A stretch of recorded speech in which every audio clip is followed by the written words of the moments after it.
Welcome to Infant India's Education World. अस्सलामुअलैकुम बच्चों, कैसे हैं आप? उम्मीद करती हूँ खैरियत से होंगे।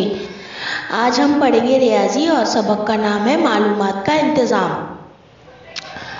सवाल दिया हुआ है, नीचे दी हुई आम की तस्वीरों पर महीनों के नाम लिखे हुए हैं। हर तस्वीर पर उन महीनों के दिनों की तादाद लिखो। आप देखो बेटा, यहाँ पर जनवरी कितने दिनों का होता है? 31 दिनों का। फरवरी 28 या 29, मार्च 31, अप्रैल 30 दिन, मई 31 दिन, जून 30 दिन, जुलाई 31 दिन, अगस्त 31 दिन, सितंबर 31 दिन, अक्टूबर 31 दिन, नवंबर 30 दिन, दिसंबर 31 दिन। अब आपको यहाँ पर सवाल पूछा गया, ऊपर की तस्वीर देखकर जुमले पूरे करो। सवाल नंबर 1, तस्वीर में कुल कितने महीनों के नाम दिए गए हैं? अब यहाँ पर आपको एक बॉक्स दिया हुआ है और उसमें आपको लिखना है 12। बॉक्स में आपको 12 लिखना है। सवाल नंबर 2 पूछा गया है, 31 दिन के कुल कितने महीने हैं? बॉक्स में आपको लिखना है 7। तीसरा सवाल है, 30 दिन के कुल कितने महीने हैं? बॉक्स में आपको लिखना है 4। अब चौथा सवाल है, 28 या 29 दिन का महीना कौन सा है? तो बॉक्स में आपको लिखना है फरवरी। सवाल नंबर 5 पूछा गया है, मई महीने के बाद आने वाला 31 दिन का महीना कौन सा है? तो आपको बॉक्स में लिखना है जुलाई। अब सवाल नंबर 2 पूछा गया है, इस साल का कैलेंडर तकवीम देखकर नीचे दिए हुए सवालों का जवाब लिखो। सवाल नंबर 1, इस साल रमज़ान ईद कितने महीने में है? अब यहाँ पर पूछा गया है कि रमज़ान ईद कौन से महीने में आएगी?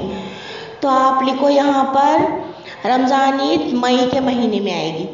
सवाल नंबर 2 पूछा गया है, इस साल क्रिसमस कितने महीने में है? कौन से महीने में है? तो आप यहाँ बॉक्स में लिखोगे, इस साल क्रिसमस 25 दिसंबर को है। सवाल नंबर 3, होली इस साल डैश महीने में है? खाली जगह में आएगा मार्च के महीने में। सवाल नंबर 4, मेरी सालगिरह डैश महीने में है? अब यहाँ पर आपको लिखना है आपकी सालगिरह की तारीख। आपकी बर्थडे कौन से महीने में आती है? आपकी सालगिरह कौन से महीने में आती है वो आप यहाँ लिखोगे। सवाल नंबर 5, यौम महाराष्ट्र 1 मई को है। सवाल नंबर 6, यौम आज़ाद 14 नवंबर को है। अब यहाँ पर सवाल नंबर 3 पूछा गया है, अपनी जमात के तुलबा को इनकी सालगिरह कौन से महीने में और किस तारीख को आती है पूछो, उसे नीचे दिए हुए तरीके से दर्ज करो। अब यहाँ पर देखो, आपको एक चार्ट दिया हुआ है कि कौन से बच्चों की सालगिरह कौन से महीनों में आती है। इस तरह आपको अपनी क्लास के बच्चों की सालगिरह का जायज़ा लेकर इस चार्ट को देखकर मुकम्मल करना है। समझ में आ गया बच्चों? सवाल नंबर 4 पूछा गया है, नीचे दिए हुए सवालों के जवाब ज़बानी दो। समीरा और जुनैद की सालगिरह कौन से महीने में आती है? अब ये आपको चार्ट ऊपर देखना है और नीचे आपको लिखना है समीरा और जुनैद की सालगिरह अक्टूबर के महीने में आती है। सवाल नंबर 2, अप्रैल महीने में कितने लोगों की सालगिरह आती है? तो यहाँ पर आप लिखोगे अप्रैल महीने में 3 लोगों की सालगिरह आती है। सवाल नंबर 3, सबसे ज़्यादा लोगों की सालगिरह किस महीने में आती है? जवाब आएगा सबसे ज़्यादा सालगिरह फरवरी महीने में आती है। सवाल नंबर 4, किस महीने में किसी भी सालगिरह नहीं है? आपको जवाब लिखना है महीना, कौन सा महीना है यहाँ पर देखकर आप बता सकते हो।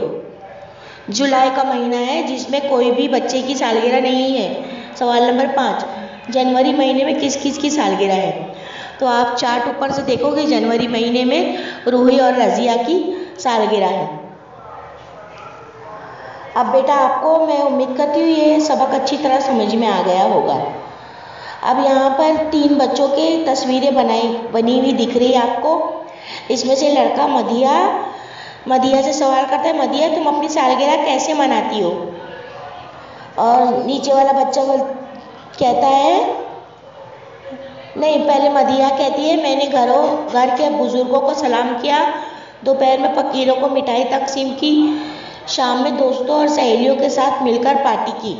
मदीहा ने अपनी सालगिरह इस तरह मनाई। तो अब तीसरा बच्चा कहता है, अरे वाह बहुत अच्छे, मैंने भी अपनी सालगिरह पर एक दरख्त लगवाया। देखिए ये कितनी खुशी की बात है कि बच्चे ने अपनी सालगिरह पर दरख्त लगाया है। उम्मीद करती हूँ आप भी अपनी सालगिरह पर एक दरख्त ज़रूर लगाओगे और माहौल की गंदगी को साफ करोगे। अच्छा बच्चों, अब मैं चलती हूँ, अल्लाह हाफिज़। Please subscribe the channel and press the bell icon.